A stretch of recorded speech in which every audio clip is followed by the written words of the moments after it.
Berikut adalah gambaran menu dan modul dalam aplikasi rencana keuangan. Jadi seluruh aplikasi rencana keuangan mempunyai model menu yang sama.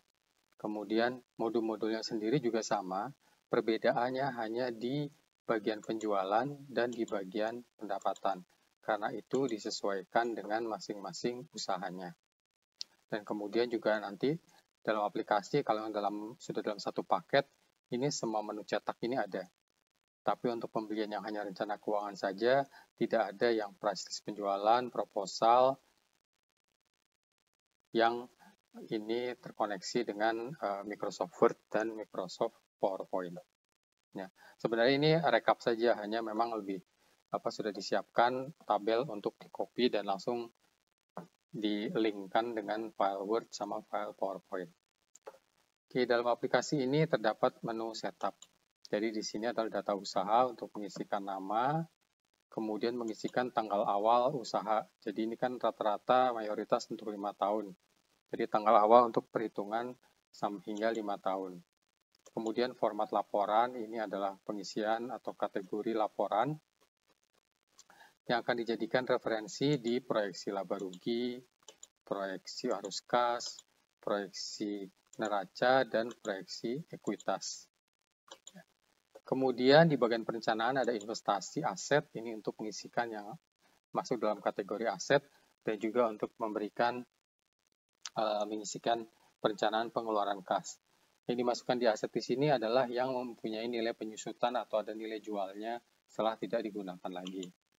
Kemudian ada investasi non aset yang biasanya tidak mempunyai nilai penyusutan dan dibayarkan di muka, sebagai contoh adalah seperti kontrak ruko ataupun biaya promosi awal, jadi itu tidak masuk aset.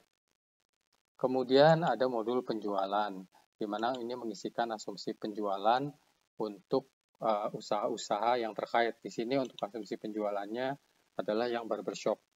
Beda usaha akan beda tampilan. Demikian juga bagian pendapatan dan HPP.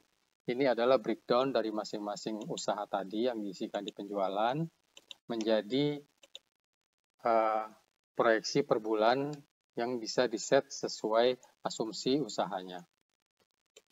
Setelah itu ada modul biaya tetap operasional, ini untuk pengisian biaya operasional. Kemudian bagian permodalan.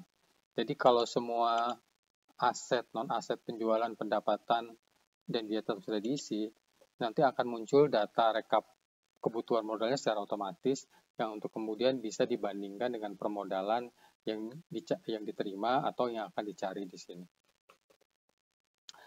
Kemudian ada analisa kelayakan usaha, ini adalah perhitungan secara otomatis sesuai kriteria atau parameter-parameter kelayakan usaha berdasarkan angka-angka yang diisikan di perencanaan tadi. Kemudian di sini ada 4 kalkulator, ada kalkulator bagi hasil jika ada penerapan usaha secara bagi hasil, kalkulator penyusutan untuk menghitung penyusutan otomatis, kalkulator pinjaman untuk menghitung pinjaman secara otomatis, dan kalkulator pajak juga untuk menghitung pajak secara otomatis. Tapi walaupun demikian, walaupun ini otomatis, tetap perlu angka-angka yang dijadikan parameter yang teman-teman bisa diisikan pada saat penggunaan kalkulator tersebut. Setelah itu ada proyeksi bulanan dari laba rugi ya. Ini rekap dari angka-angka yang sudah diisikan di depan tadi. Kemudian rekap proyeksi bulanan arus kas, yang kemudian secara tahunannya adalah laba rugi tahunan, neraca tahunan ya selama 5 tahun, arus kas itu selama 5 tahun, dan ekuitas selama 5 tahun juga.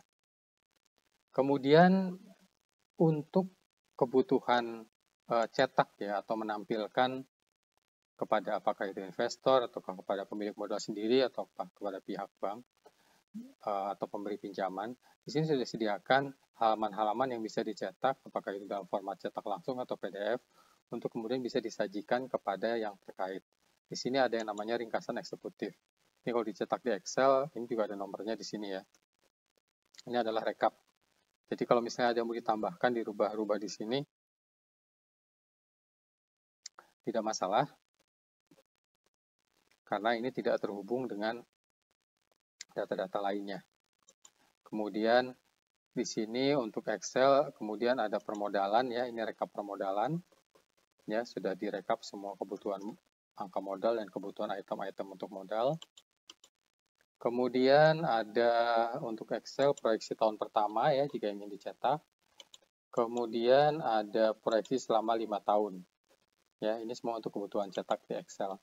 Kemudian kalau untuk yang file Word sama file PowerPoint itu ada tambahan ya untuk bagian penjualan. Kemudian untuk bagian proposal ya ini untuk di copy paste ke file Microsoft Word-nya. Jadi sudah langsung ini nanti bisa di paste dan ngelink langsung ya dengan Excel-nya. Dan ini juga ngelink langsung dengan modul-modul lain di dalam aplikasi rencana keuangan. Itu untuk bagian utama dari rencana keuangan. Setelah itu ada modul realisasi. Ini sebenarnya modul untuk, jadi kalau teman sudah punya aplikasi pembukuan, jadi bisa memindahkan datanya ke bagian realisasi ini. Jadi bukan ini otomatis, bukan, ini memindahkan. Jadi misalnya sudah ada laporan, tinggal diisikan angka-angkanya sesuai bulan per bulannya. Demikian juga arus kas diisikan di sini. Demikian juga neraca, kalau sudah ada laporan neraca bisa diisikan di sini angka-angkanya. Jadi ini tidak menghitung otomatis.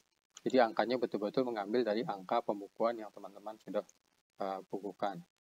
Demikian juga ekuitas. Ya.